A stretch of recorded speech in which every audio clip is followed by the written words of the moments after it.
There are moments in life that divide everything into before and after. Before the accident, after the diagnosis, before the phone call, after the door closed. For me, that moment was a Tuesday evening in October.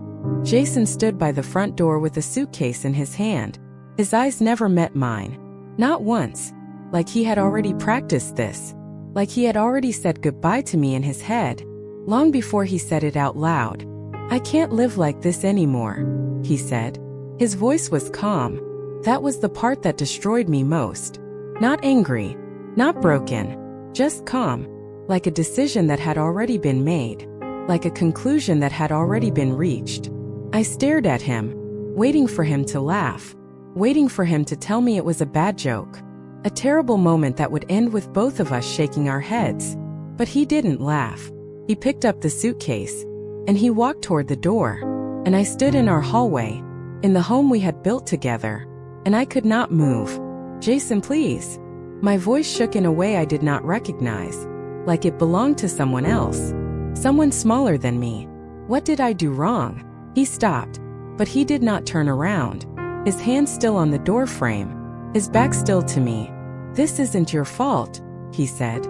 The words that are supposed to be kind. The words that somehow make it worse. "Then why?" I asked. A long silence. "I've fallen out of love." Those 6 words. 6 words that fell into the space between us, like something heavy and cold and permanent. I've fallen out of love. As if love is a place you can simply walk out of. As if 5 years meant nothing. As if the life we had built could be folded up and put in a suitcase, along with his shirts and his running shoes and whatever else he had packed.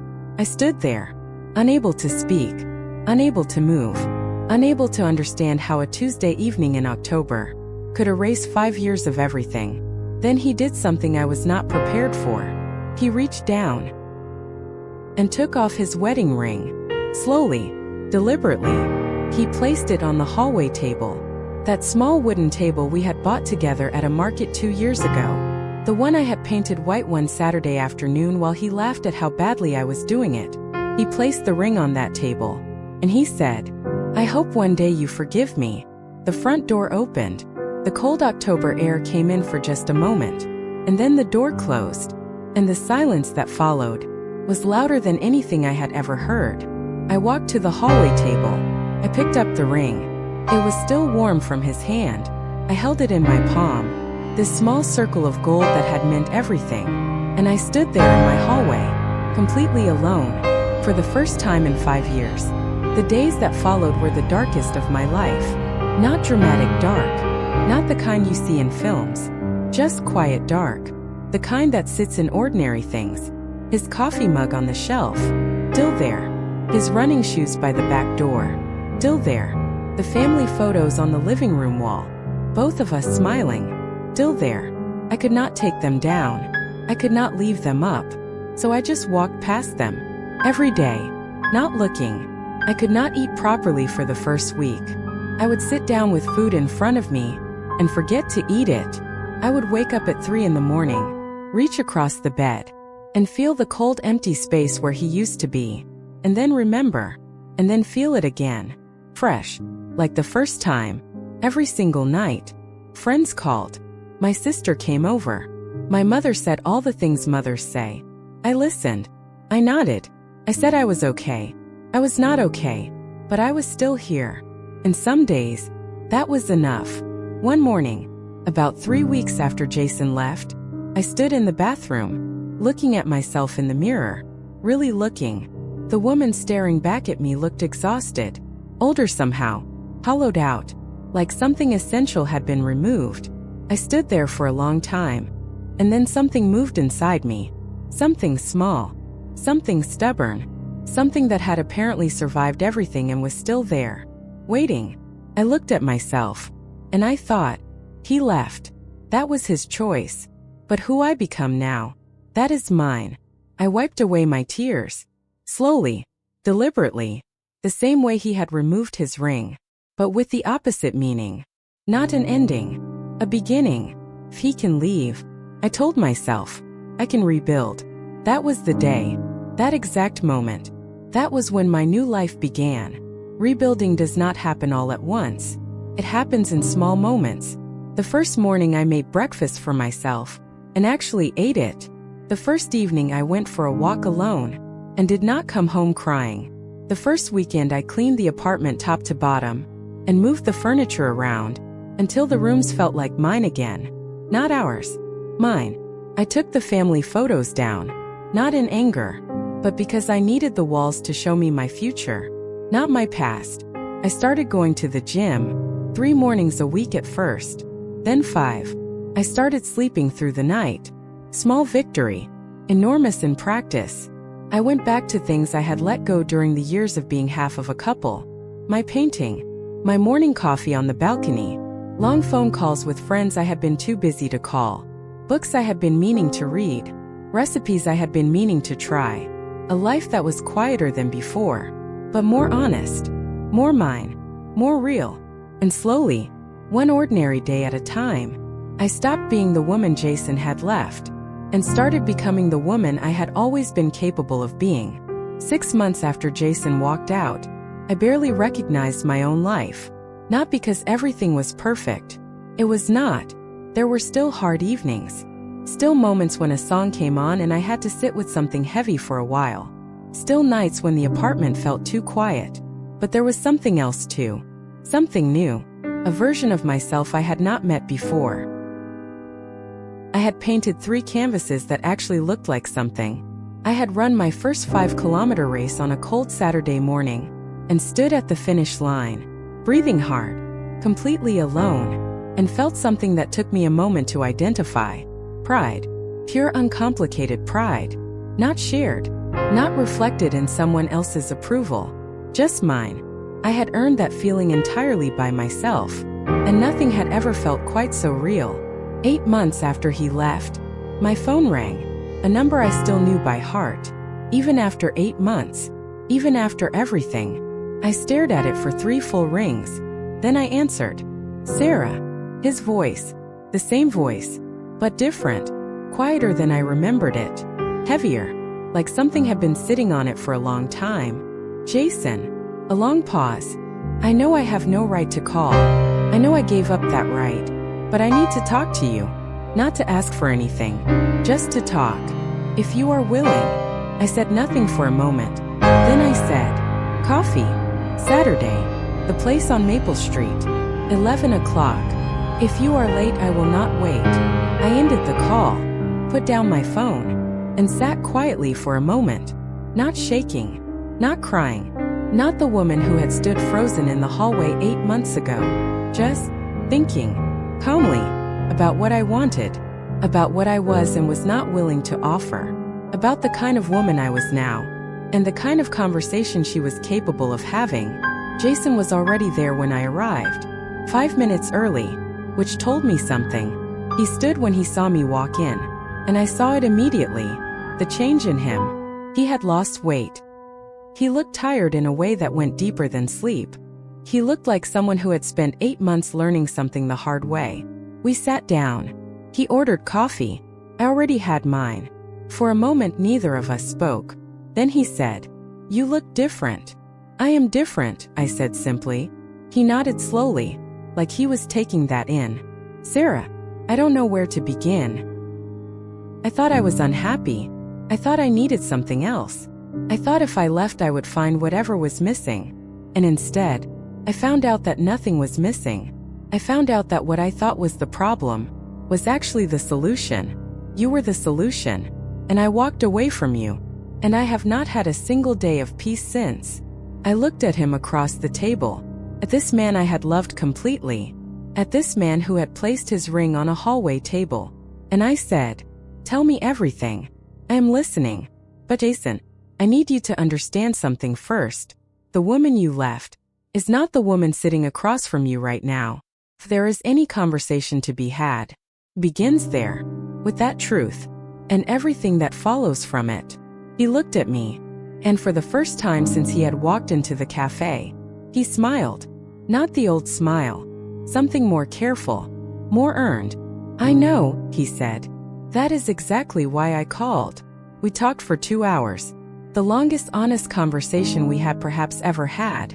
Jason told me things he had never told me during our marriage. About the pressure he had been feeling. About the fear that had been building quietly for years. Fear of failure. Fear of being ordinary. Fear of a life that was good, but not the extraordinary life he had convinced himself he was supposed to be living. He said he had looked at our marriage and seen comfort, and mistaken comfort for stagnation. He said he had looked at me and seen security, and mistaken security for settling. I was an idiot, he said, not defensively, not looking for forgiveness in the word, just stating a fact. You were scared, I said. Idiot is one word for it. Scared is another. They both explain the same behavior. He looked at me. When did you get so honest? I offered. I was going to say wise, he said. I looked at my coffee. 8 months of my own company will do that. Before we left the cafe that day, I said something. And I meant every word. Jason, I am not going to pretend that 8 months did not happen. I am not going to pretend that I did not spend weeks on the bathroom floor, or that I did not lie awake for months reaching across an empty bed. I am not going to pretend any of that away, because that pain is part of who I am now, and who I am now is someone I actually like. So if there is any possibility of us, cannot be the same us. It has to be something new, built between two people who are both willing to be honest. About fear, about pressure, about the difference between comfort and settling. If you can do that, if you are willing to do the actual work of that, then I am willing to have that conversation. But Jason, if you leave again, there will not be a third conversation. I need you to understand that completely. He looked at me for a long moment. Then he reached across the table. He did not take my hand. He just placed his hand near mine. An offering, not a demand. I understand, he said. And I am not going anywhere. We did not rush. That was perhaps the most important thing. There were no grand gestures, no dramatic reunion, no moment where the music swelled and everything was suddenly okay. Real life does not work that way. Real rebuilding does not work that way. We started slowly. Dinner once a week. Long walks on Sunday mornings. Honest conversations that were sometimes uncomfortable. About what had gone wrong. About what we had both contributed to a marriage that had quietly struggled, without either of us fully acknowledging it. Jason went to therapy, not because I demanded it, because he understood he needed it.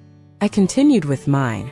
We read a book together about communication, which sounds small, which was anything but small, because for the first time in our relationship, we were learning how to actually talk to each other.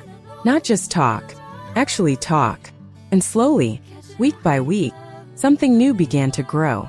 Not what we had before. Something better.